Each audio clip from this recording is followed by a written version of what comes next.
한직콩 선생님의 콩밭교실, 복잡한 사회를 편하게 공부하는 시간입니다. 오늘은 사회 1단원 중에서 세계 여러 나라의 자연과 문화, 그 중에서 세계의 다양한 삶의 모습에 대해서 공부해 보도록 하겠습니다. 이번 시간의 성취 기준을 알아보겠습니다. 첫 번째는 세계 주요 기후의 분포와 특성을 파악하고 이를 바탕으로 하여 기후 환경과 인간 생활 간의 관계를 탐색한다이고, 두 번째는 의식주 생활에 특색이 있는 나라나 지역의 사례를 조사하고 이를 바탕으로 하여 인간 생활에 영향을 미치는 여러 자연적, 인문적 요인을 탐구한다입니다. 이번 주제 목표는 세계 주요 기후의 특징과 사람의 생활 모습을 이해하고요. 그리고 환경에 따른 세계 여러 나라 사람들의 생활 모습을 조사해서요. 세계의 다양한 생활 모습을 이해하고, 그리고 제일 중요한 거, 존중하는 태도를 기를 수 있도록 하는 것이 이번 주제의 목표입니다. 자, 먼저 기후에 대해서 알아보겠습니다. 기후는 일정한 지역에서 여러 해에 걸쳐 나타나는 평균적인 날씨입니다. 우리가 대표적으로 오늘 비 오네, 눈 오네 이런 하루 동안 일어나는 것을 날씨라고 하고, 이것과 비교되는 말이라고 할 수가 있겠습니다. 기후의 특성은 적도에서 극지방으로 갈수록 기온이 점점 낮아집니다. 태양 에너지 전달 차이인데, 이건 지구 과학 시간에 한번 실험을 해봐서 알 수도 있어요. 그죠? 이렇게 점점 가운데 적도에서부터 올라가거나 아래쪽 내려가거나 이렇게 극으로 가면 안 돼요. 그죠? 안 되는 게 아니고 온도가 낮아지죠. 기후를 정하는 기준에는 크게 뭐 두 가지, 평균 기온과 강수량 등이 있는데요. 온도, 그리고 물 떨어지는 물들, 뭐 비, 눈 합쳐서 얼마나 많이 떨어지는지 이런 것들을 가지고 우리는 기후를 정하는데, 사실 여러 가지 기준이 더 있긴 해요.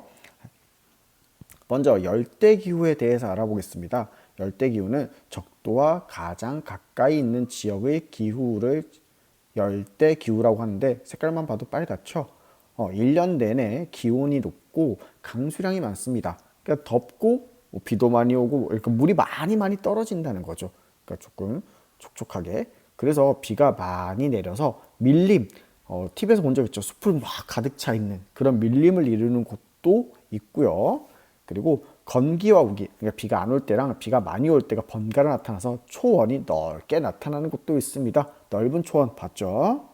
자, 그리고 이 열대기후에서는 주로 화전 농업을 하는데요. 화전 농업이란 밭을 만들기 위해 숲을 태우고 그 남은 재를 이용해서 농작물을 기르는 농업 방식입니다. 이런 화전 농업을 통해서 얌, 그리고 카사바 같은 작물들을 재배하기도 합니다. 그리고 바나나랑 커피와 같은 열대 작물을 대규모로 재배하기도 하고요. 코끼리 보이죠? 이런 사파리 관광과 같은 이런 다양한 생태 관광 산업이 발달되어 있습니다. 생태 관광 산업. 다음은 건조 기후에 대해서 살펴보겠습니다. 주로 위도 20도 일대와 바다와 멀리 떨어진 곳에 나타나는 기후가 건조 기후입니다. 그렇기 때문에 1년 내내 내린 강수량이 모두 합쳐도 500ml 이하로 아주 적어요. 그러니까 비가 아주 적게 온다는 거죠. 그래서 강수량이 매우 적어서 이 동네에는 사막이 널리 나타나는 곳도 있습니다. 비가 안 오고, 그리고 건조하니까 어쩔 수 없는 거겠죠. 사막이 많이 생겨요.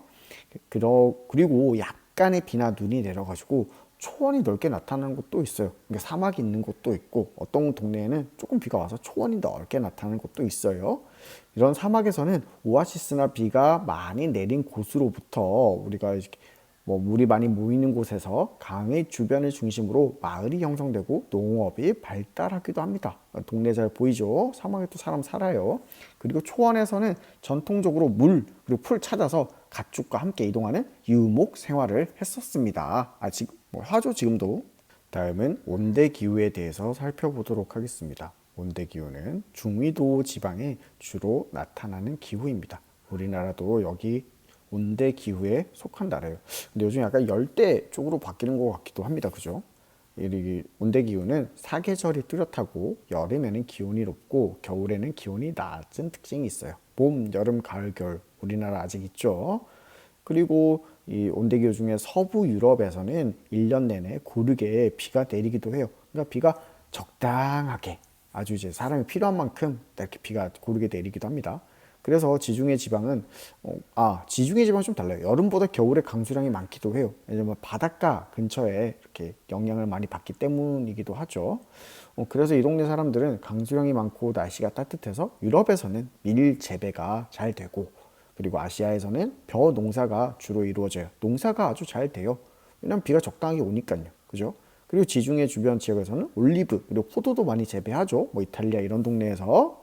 이번에는 냉대 기후에 대해서 알아보도록 하겠습니다. 북반구 중위도 지역, 온대 기후 지역보다 위도가 높은 지역에서 나타나는 냉대 기후입니다. 색깔 초록 색깔들 많이 보이죠? 일단 단어부터 춥죠. 주로 포함되는 나라는 러시아의 시베리아, 러시아 중에서도 좀 위쪽, 그리고 캐나다. 여기도 엄청 춥대요. 캐나다에서 오신 분들은 대한민국이 아주 따뜻하다고 하기도 하더라고요. 하지만 이 동네도 농사는 지어요. 여름에는 밀이나 감자, 옥수수 등과 같은 이런 것들이 재배가 가능하대요. 그래서 아예 음식이 없다 뭐 이런 건 아니에요. 살 수는 있어요. 하지만 겨울에는 너무 추워서 농사를 짓기 어려운 기후라고 합니다. 그래서 사실 이 동네는 사람이 많이 살진 않아요. 주로 뭘 먹고 사는지 선생님도 되게 궁금합니다. 자, 여기서는 잎이 뾰족하고 재질이 부드러운 침엽수가 많아 나무를 이용한 산업이 발달한다고 해요. 그러니까 이런 또 장점도 있죠. 그래서 이 침엽수 이런 것들을 이용해서 펄프 공업이 크게 발달하는데요. 펄프란 종이 등을 만들기 위해 나무에서 섬유 식물에서 뽑아낸 재료를 펄프라고 해요. 그러니까 나무가 많다 보니까 이걸 이용해서 먹고 사는 데는 전혀 지장이 없나 봐요. 그렇죠.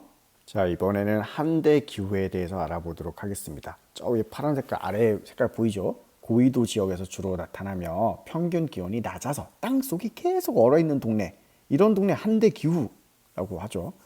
얼음이 녹는 짧은 여름이 있어요. 이때는 이끼나 풀이 자라는 땅에 순록, 따라다니 보이죠? 유목생활 돌아다니면서 순록을 가지고 하고, 그리고 여기는 석유랑 천연가스가 너무 풍부해서 자원 개발이 활발해요. 그리고 위에 보이는 지금 관 같은 거 있죠? 이게 속류관인데 땅속이 얼어있기 때문에 땅 위에 속류관을 짓습니다. 그리고 특별히 요즘에는 이 남극 장보고 과학기지 이런 데는 한대 기후의 자연환경을 연구하기도 하고요. 그리고 북극 다산 과학기지, 얘도 마찬가지예요. 우리나라뿐만 아니라 전 세계에서 이렇게 극지방에 이런 자연환경을 연구하기 위해서 과학기지를 만들고 연구를 하고 있습니다. 지금까지 우리는 위도, 그러니까 뭐 적도냐 극지방 쪽으로 가깝냐 이런 것 때문에 어떤 차이가 나타나는 기후에 대해서 알아봤는데, 지금부터는 해발 고도에 따라서 해발 고도가 높은 곳에서 나타나는 기후인 좀 다른 고산 기후에 대해서 한번 알아보도록 할게요. 자, 여기는 콜롬비아의 고산 도시 보고타라는 곳인데, 해발 고도가 높아지면 기온은 자연스럽게 낮아집니다. 그래서 여기는 또 페루의 마추픽추라는 고산 도시인데, 해발 고도가 도시 예전에 고산 해발 고도가 높은 산지는 1년 내내 온화하다, 적당히 좋다 이런 게, 그러니까 월 평균 기온이 섭씨 15도면 딱 우리나라에서 어떻게 가을 날씨, 좋은 가을 날씨 정도 될 것 같아요. 자, 이제부터는 세계 여러 나라의 다양한 식주, 입고, 먹고 어떻게 사는지에 대해서 한번 살펴볼 건데, 서로 달라요. 다른 이유는 기후가 다르고 서로 종교가 다르고, 그리고 그러니까 기후랑 비슷한데 사는 지역이 서로 다르기 때문에 차이가 있습니다. 한번 살펴보도록 할게요. 먼저 이것은 인도의 전통 복장인 사리라고 합니다. 길고 넓은 한 장의 천으로 되어 있는 것이 특징이라고 할 수 있는데요. 이 사리는 한 장의 천으로 만들어요. 이 인도 사람들이 주로 믿는 힌두교에서는 옷감을 잘라서 만드는 것을 굉장히 바람직하지 않다라고 생각하는데요. 이것은 케냐 마사이족의 전통 복장인 시카입니다. 케냐 지역의 더운 기후와 더운 날씨와 관련이 있다고 할 수 있겠습니다. 그리고 이것은 북극지방 이누이트족의 전통 복장인 아노락입니다. 보기만 해도 따뜻해 보이죠? 굉장히 추운 극지방의 추운 기후와 관련되어 있다고 할 수 있죠. 자, 이 음식은 터키의 대표 음식인 케밥입니다. 예전에 초원지대와 사막 지역에서 생활하던 유목민들이 일용하면서도 육류를 쉽고 간단하게 구워 먹던 풍습에서 시작된 음식이라고 할 수 있습니다. 이 음식은 멕시코의 음식 타코인데 간략하게 조사해서 한번 써보도록 합니다. 왜 먹게 됐는지. 이건 뉴질랜드 마오리족의 음식 항이인데 이것도 한번 간략하게 조사해보세요. 검색하면 선생님이 검색할 때 나왔어요. 자, 이제 살아가는 곳, 이것은 파푸아 뉴기니 고산가옥인데요. 열대우림 기후 지역에서 바닥에는 굉장히 많은 열기와 습기가 올라오는데, 이걸 피하기 위해서 집을 좀 더 높이 위로 짓는 거죠. 어쨌든 또 기후랑 관련이 있네요. 그죠? 그리고 이건 페루의 갈대짐인데 여기에 대해서도 한번 조사를 해보도록 합니다. 이것은 몽골의 게르예요. 이것도 마찬가지 숙제예요. 강의 속의 숙제. 오늘 배운 내용을 정리해 보겠습니다. 오늘은 위도의 차이에 따라서 다양한 세 개의 기후에 대해서 공부를 했죠. 열대, 온대, 건조, 냉대, 한대 공부해 봤습니다. 그죠? 그리고 위도랑은 좀 상관없이 해발 고도에 따른 고산 기후에 대해서 공부를 했고요. 그리고 그 기후의 특성들이 인간 생활에 준 영향에 대해서 어떻게 어떤 특징이 있는지 이런 것에 대해서 살펴봤습니다. 그죠? 그리고 세계 여러 나라의 다양한 생활 모습, 어떻게 입는지, 무엇을 먹는지, 어떻게 살아가는지, 어떤 곳에서 사는지 이런 의식주에 대해서도 한번 살펴보았습니다. 자, 오늘은 노트 정리 잘 하시고 강의 속에 과제가 있어요. 그렇죠? 그것도 잘 검색해서 노트에 한번 써보도록 합니다. 그리고 부모님 확인을 받아서 얼른 이제 스마트 기기는 정리하시고 학교에서 봅시다.